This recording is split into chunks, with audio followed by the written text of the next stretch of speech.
your boy King Says. I'm welcome back to Rich Talk Media. We keep it raw, real, most important, uncut. Before we get to it, make sure you like, comment, subscribe, make sure you always watch the full video, man. This it's crazy. The the end is near. The end is very near. Elon Musk reveals his new futuristic inventions, robots, the cyber van, and what's the other one? The cyber cab. In a good world, this is a great thing. In a good world, this is a great thing. But we don't live in a good world. That's what people fail to realize. Like, you see a lot of people, oh my God, the robots. But that's only, in my opinion, most of the rich people. The rest of us, one, won't be able to afford these. Two, these will take over and put a lot of us out of work. Bus drivers, cyber van, these robots, daily work, security, doctors, nurses, store clerks. It will be nothing for us to do. Now I seen a video. It was Elon Musk saying something about like, eventually there will have to be, or it will have to be, basically like a universal payment. Like everybody will just have money. There will be fewer and fewer jobs that a robot cannot do better. Okay. What to do about mass unemployment? This is going to be a massive social challenge. And I think ultimately we will have to have some kind of universal basic income. I don't think we're going to have a choice. Universal basic income. Universal basic income. I think it's going to be necessary. So it means that unemployed people will be paid across the globe. Yeah. Because there is no job, machine, robot is taking over. That's simply and I want to be clear that these are not things that I think that I wish would happen. These are simply things that I think probably will happen. And since if my assessment is correct and they probably will happen, then we need to say, what are we going to do about it? And I think some kind of a universal basic income is going to be necessary. Now, the output of goods and services will be extremely high. So with automation, there will come abundance. There will be almost everything will get very cheap. I think I think we'll just end up doing universal basic income. It's going to be necessary. The harder challenge, much harder challenge, is how do people then have meaning? Like a lot of people, they derive their meaning from their employment. So if you don't have, if you're not needed, if there's not a need for your labor, what's the meaning? Do you have meaning? Do you feel useless? That's a much harder problem to deal with. If y'all really think the government, the world is about to just give out everybody here's thousands of dollars, here's millions of dollars, you are slow. You are slow. That is for sure not going to happen. We have a health crisis. People can't afford health care. They're not doing it for that. We have a global homeless crisis. They're not doing anything for that. Not most. For the homeless part, there is programs for most people to get into a job or to get into a housing, and most of them don't want to take it. I know someone who works around, with I don't want to say homeless care, but less fortunate people, and most of them don't want to get into it. Most of them would rather be where they're at. So for them, I can't say understandable, but okay. But for the rest of people, you're losing your housing because jobs are either forcing you into retirement, either you're overqualified, you're not qualified. It's always some type of reason why you cannot get the job. But y'all want to introduce this. And the most biggest thing that people fail to realize, as humans, we make these things up. We make up every little thing to separate each other.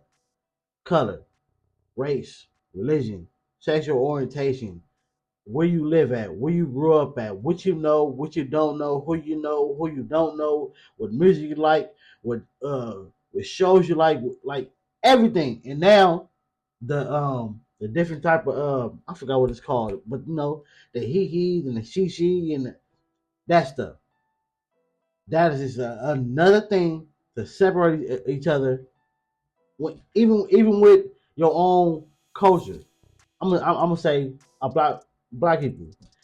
We got African, African American, Nigerian. Like we got all these different things. We're all black, but we got all these different things. Hispanic, you got all these different things, but it's all Hispanic. Like all these different things that separate each other, and people will stand on 10 about their separation from the next person when you look exactly like the next person. Robots don't have that. They don't have like look at the lineup right there. Do you see a difference? No. Robot with wheels. And we've made a lot of progress with Optimus. And as you can see, we started up with someone in a robot suit, sort of that, and then we've progressed dramatically year after year. So if you extrapolate this, you're really going to have something spectacular, something that anyone could own. So you can have your own personal R2-D2 C-3PO, but fundamentally at scale. Anybody can own. You can't even afford a Tesla car right now, but you gonna be able to afford. But you gonna be able to afford this though. Come on, man. Like people gotta be more realistic. And again, we live in a world full of hackers.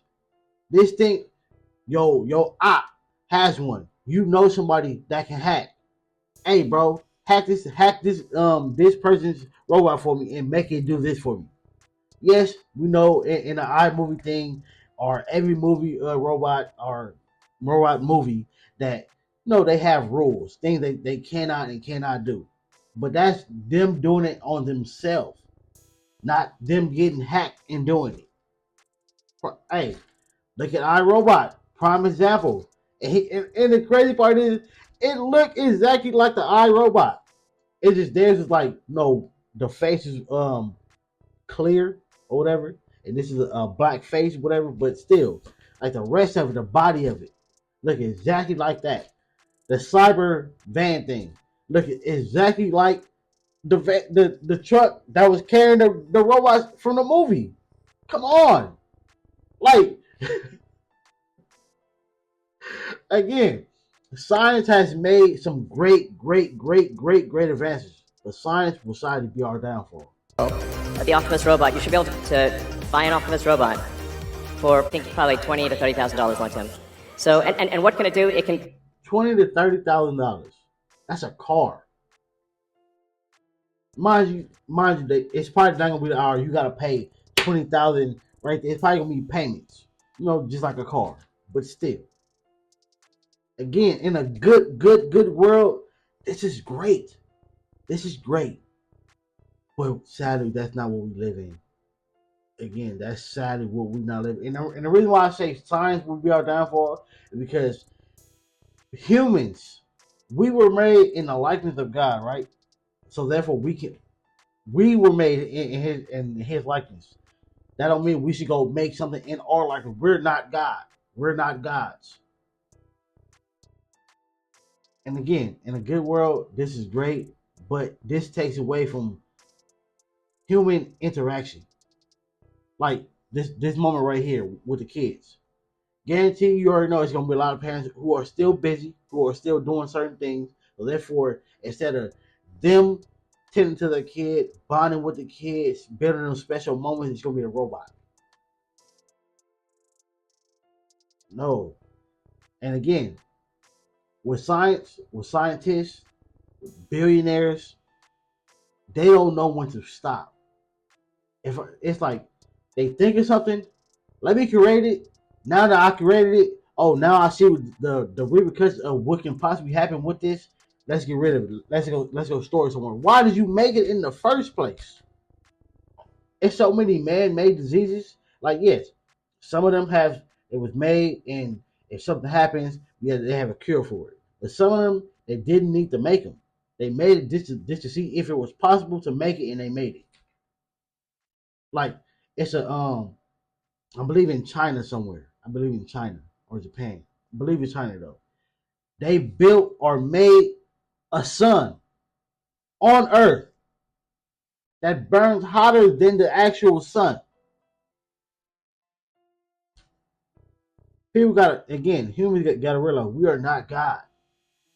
The Earth, the sun, the moon was all placed in a perfect sequence that we can't do. You're not gonna be able to push out that sun and by all right, sit right here and it's never gonna go nowhere, it's never gonna move, it's never gonna shut down, it's never gonna default. No, we are not gods.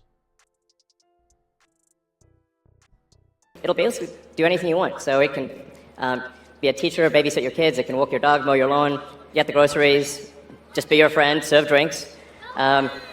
Whatever you can think of, it will do. And yeah, it's going to be awesome.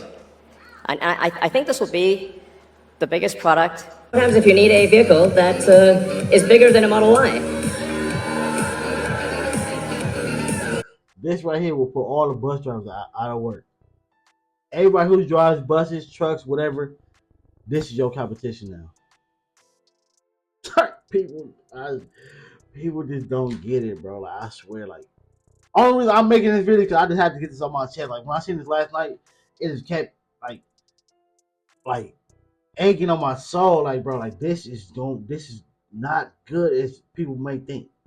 Again, in a good world, if the universal payment for everybody, all right, everybody is paid, you don't have to work no more. If this was a good world and that was really true and really possible, okay, but you can't do that.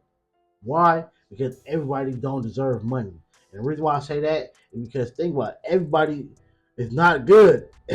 There are a lot of evil people in this world. So you're gonna end up giving the wrong person some money and they're gonna do something very, very bad with it. Again, hackers. And not to even make all the hackers seem like, they're 100% bad. But there are a lot of bad ones. They're hacking government sites. They're hacking government things. War things and all that type of stuff from different cultures. What makes you think they're not going to try to hack one of these? Make them run into something. Make them run over people. People really don't understand. Like, again, for the rich people, this might be good and dandy. For people who are in retirement already, it's all right. Mind you, this is not going to be happening tomorrow or next year, but as years go on, this is going to take over. All the bus drivers, all the truck drivers, this is your competition. All the train drivers, this is your competition. And it's a robot. It don't sleep. It don't need to eat. It's no breaks. It's no vacation. It's no sick time. Nothing. It don't need nothing. Just work every single day, no days off. Yes, again, for rich people, this is going to speed up a lot of things. So therefore, a lot of things are going to be happening a lot more faster. Buildings are going to get built a lot more faster in a good world. But it's going to put a lot of people out of work. A lot of people are going to be, there's going to be a lot more homeless. We already have a homeless crisis now. And I think this is going to be the savior of that? No. The Robovin. The Robovin is, we're going to make this, and it's going to look like that. What? Now, can you imagine going down the streets and you see this coming towards you? That'd be sick. It's a party bus. So this can carry up to 20 people, and it can also transport goods. So you can configure it for goods transport within a city, like it's this movie. It's a movie. I think it's called Tomorrowland. And I think that's the name of it. But basically, like what I'm trying to get to, it was a scene in this movie, and it was like the guy said, if you knew, like the end was near, what was going to happen and whatever, what would you do? Would you tell humanity? Yeah, all right, and say yeah. You tell them, and what do we do as humans? We embrace it. All the doomsday movies, all the robot movies, letting this man, like, bro, like, people, humans, We are, forget scientists, because at the end of the day, they are human. So humans, we are our downfall. Again, the most biggest thing about what I'm saying right here. Humans, we make up many different things to separate ourselves from the next person who looks exactly like you. These robots don't have that. They probably got a number. And all it takes is one robot or two robots to erase that one number, and they're all in sync. Hey, think what you must. I'm happy to be getting older.